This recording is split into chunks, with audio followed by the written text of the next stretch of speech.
Elon Musk is kind of mid-meltdown because the market crash that's affected so many people and hurt their 401ks and is hurting even the billionaire class. Well, he's the most billionaire of the billionaires, so it's kind of gonna hurt him the most, and that's what we're seeing. And so he's trying to post through it. And Donald Trump is trying to post in support of him. And we're gonna get to all of that. But most of this has to do with Tesla stock crashing. So since Monday, it's been falling more than 15%. It's one of the company's worst trading days since it went public back in 2010. The tumble erased the last vestiges of the rally that they enjoyed after Trump's win in November. It has lost more than 50% of its value, the equivalent of some $800 billion since it got to its highest point in mid-December. And here's what that looks like, the rise and fall. And I don't know, I'm kind of two minds about this. Like the fact that it's falling because stocks in general are doing bad, and also people kind of hate Tesla more than they used to. They're having all these terrible sales numbers from abroad. You're seeing all that stuff. So it sort of makes sense that it would go down, but also it never made sense that it went up. None of that was, by the way, can we put up that graphic once again? It is easy to look at a chart like that goes over the last 6 months and say from the left point to the middle point is a fantasy, it's a fever dream. But the left point was a fantasy and a fever dream too. It wasn't worth what it was worth, I'm using air quotes, back at the beginning of that chart. It's not worth more than all of the other car manufacturers combined. All of that was a fever dream. It was just a fever on top of a fever. That's what we were experiencing. And there are consequences for all of this. Musk, as of Monday evening, was worth $301 billion. The day before that, he was worth $330 billion. So he lost almost 7% of his worth in one day. His total net worth is now down $132 billion, or about 30% so far this year, which is, I'm not like a business analyst or whatever, but I'm just gonna say it's awesome. That's what I want Fox Business to say. Just come on the air and be like, it's awesome. But anyway, he doesn't think that this is a natural thing. He thinks that we need to be investigated for not buying his cars. He's pointing out that he thinks there are 5 Act Blue funded groups responsible for the protests at Tesla. So it's gotta be artificial. All these people, DSA and Indivisible, Rise and Resist, all them, George Soros and Herbert Sandler and Reid Hoffman, they're the ones doing it. If you know anything about this, please post in replies. And you know that your conspiracy theory is on shaky grounds when you're just taking whatever people post to you on Twitter. And look, one of the Reid Hoffman, the co-founder of LinkedIn, responds and like, I don't fund these protests, dude. Get off my back. What are you talking about? But of course, like you don't, Musk, I'm talking to you directly.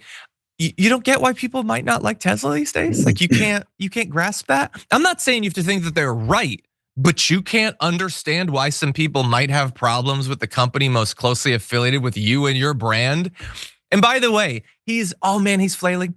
So he responded to this tweet that implied that Alyssa Milano, who said that she gave back her Tesla, she got a Volkswagen instead. Whole Mars catalog is like, oh, she must be a big fan of the founder, noted. And Elon Musk is like, yeah, Alyssa Milano loves Hitler. Again, this isn't necessarily helping your brand, but okay, I'm game. Let's compare the recent evidence as to which one has more admiration for the Fuhrer. Well, Alyssa Milano, as we just noted, she sold her car. And Elon Musk, on the other hand, well, his hand was in the air in kind of a bad way. So I'm gonna say that Alyssa Milano doesn't look like the villain in this story, Trey. But anyway, Tesla's hurting, he's hurting. What do you think?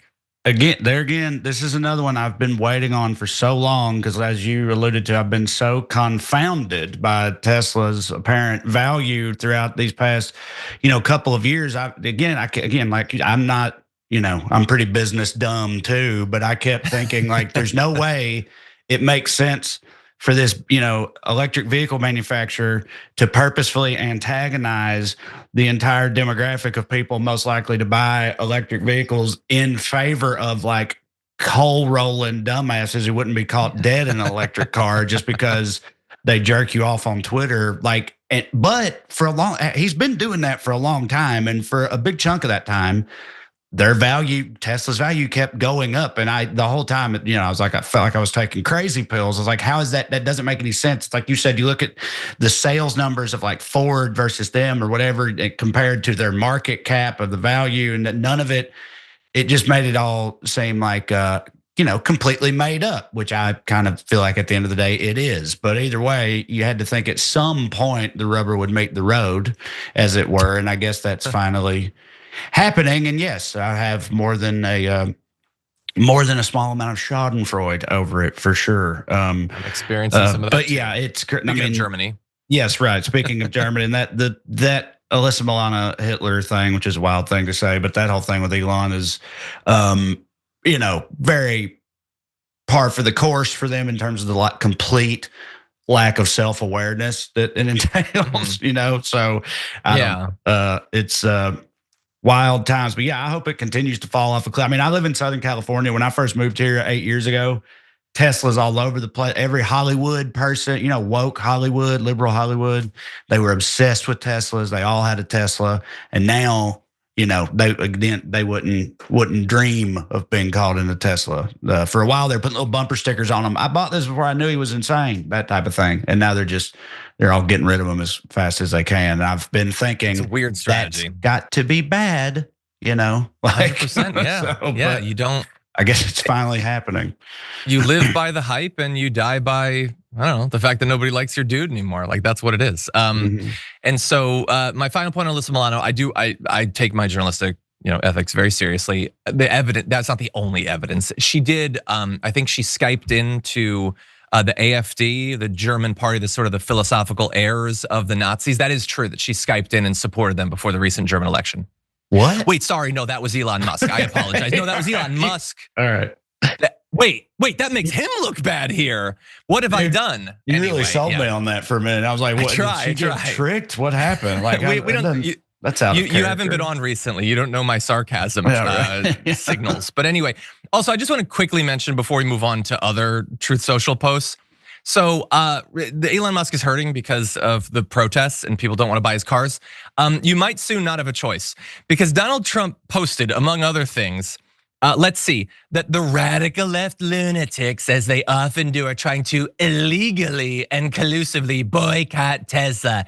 That's Elon's baby. What? Illegally boycott Tesla? Look. We've heard this sort of thing recently. Remember when Elon Musk was like, if you don't buy ads on Twitter, you're breaking the law? I don't think that's how that works. If I don't want to buy a Tesla, I can just not buy a Tesla. And even if an organization was like, hey, everybody, don't buy Teslas, that's just America, baby. If you got a problem with that, you can go to Moscow anytime you want. If you want stricter controls on free expression. But if we don't want to buy a product, we don't have to effing buy the product. Jesus, this guy hates your First Amendment rights. But anyway, and the free market and capitalists. And the free market as well. All these big capitalists are apparently against the free market whenever it's inconvenient 100%. For them, which, again, 100%. Does check out, so.